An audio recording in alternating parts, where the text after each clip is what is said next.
Om Swastiastu. Hari ini saya akan sedikit sharing atau berbagi sedikit pengetahuan yang saya ketahui tentang bagaimana sih sebenarnya desain atau denah sanggah menurut agama Hindu yang sesuai dengan yang saya yakini dan saya lihat setiap hari.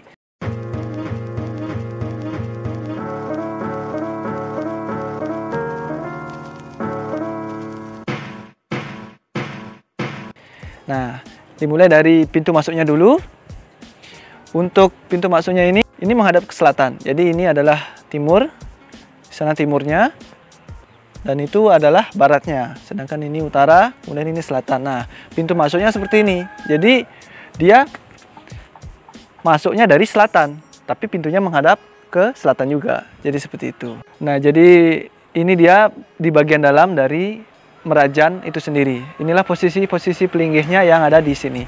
Sesuai dengan denah, nanti akan saya jelaskan ini pelinggih apa, kemudian ini apa, kemudian bagaimana posisinya. Nah, sesuai dengan denah, bahwa ini adalah timur.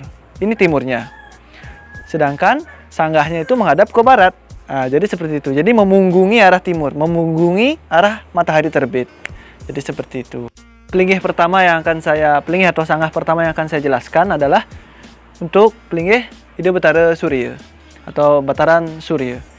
Mengapa ini yang saya jelaskan untuk yang pertama kali? Karena seperti yang saya dan Mbok ketahui, kalau kita sembahyang setelah muspemuyung pasti matur ring Ida Betara Surya. Kenapa? Karena kalau tidak ada Betara Surya maka tidak ada kehidupan. Kita tidak bisa melaksanakan kehidupan dan persembahyangan itu. Jadi letaknya di sini, posisinya paling kiri sesuai dengan di denah.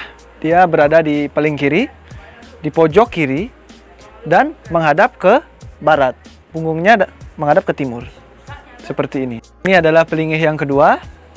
Yang saya jelaskan adalah pelinggih sanggah rong 3 atau biasanya disebut sanggah kemulan rong 3. Ini posisinya berada di tengah-tengah. Setelah pelinggih untuk Betara Surya, untuk Bataran Betara Surya. Nah, ini sekarang adalah pelinggih untuk sanggah kemulan rong 3. Sebenarnya apa fungsi sanggah kemulan rong 3? Fungsi utamanya adalah sebagai tempat melinggih Betara Trimurti dan juga Betara Yang Guru. Nah, kalau nanti seandainya sudah orang tua atau yang lebih dulu dari kita meninggal, kemudian sudah diaben dan di Rorasang, maka tempat melinggihnya adalah di sini, di rong 3. Ada juga kepercayaan bahwasanya dilinggihkan di rong 2, tak masalah, tetapi kebanyakan dilinggihkan di rong 3. Dan pelinggih yang ketiga adalah di samping sanggah kemulan yang tadi ini adalah sanggah penglurah atau anglurah. Fungsinya apa sih sebenarnya? Nah, seperti yang saya ketahui dan saya tanyakan kepada orang yang lebih tahu dari saya, fungsi dari sanggah penglurah ini adalah sebagai security atau pengamanan. Ya.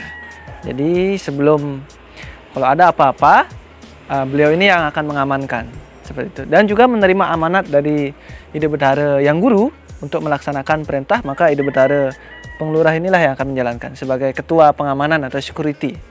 Itu istilah kasarnya, tetapi analoginya seperti itu, tapi ya bisa dimaknai bahwa keberadaan beliau sangat penting, terutama untuk di sanggah ya, dan juga di pekarangan rumah ini.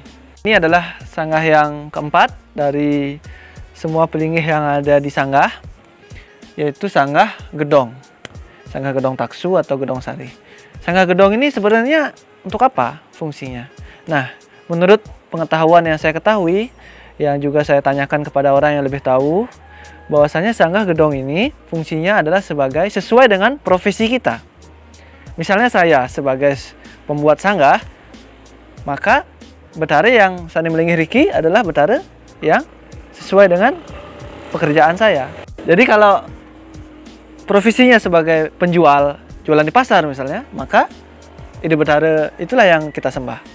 Dan kalau misalnya pekerjaan kita penerbang atau tentara dan sebagainya, maka itulah Ida Betara lah yang akan kita sembah sebagai sesuai dengan profesi kita masing-masing. Jadi seperti itu.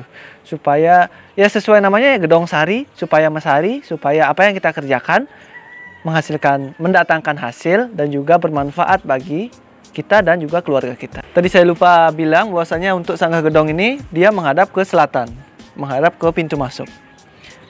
Punggungnya menghadap ke utara. Jadi seperti itu.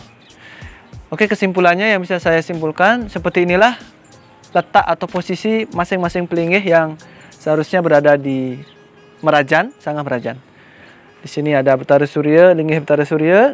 Di sini ada Linggih Betara Yang Guru, Sanggah Rong 3, kemudian Sanggah Kemulan Rong 3 ya, dan kemudian di sini ada Sanggah Pengelurah, dan terakhir di sini ada Sanggah Taksu, Sanggah Gedong Taksu, Sanggah Gedong Sari. Di beberapa versi juga sanggah ada menggunakan Sanggah Rong 2. Jadi kalau ada sanggah menggunakan Sanggah Rong 2, jadi tempatnya di sini, di sebelah Betara Linggih Betara Pengelurah. Jadi seperti itu. Mungkin cukup sekian penjelasan dari saya. Nah, jadi ini saya jelaskan lagi. Ini adalah pintu masuknya atau pintu keluarnya, pemedalnya. Kemudian dari sana, dari yang paling dulu atau paling ujung adalah Betara Surya, Kemulan Rong 3, Linggih Betara Pengelurah, dan Gedong Taksu. Jadi seperti itu denahnya. Mudah-mudahan apa yang saya sampaikan ini bisa sedikit bermanfaat dan bisa mendapat tambahan informasi dan bermanfaat juga tentunya. Oke, sekian dari saya dan Om Santi Santi Santi Om.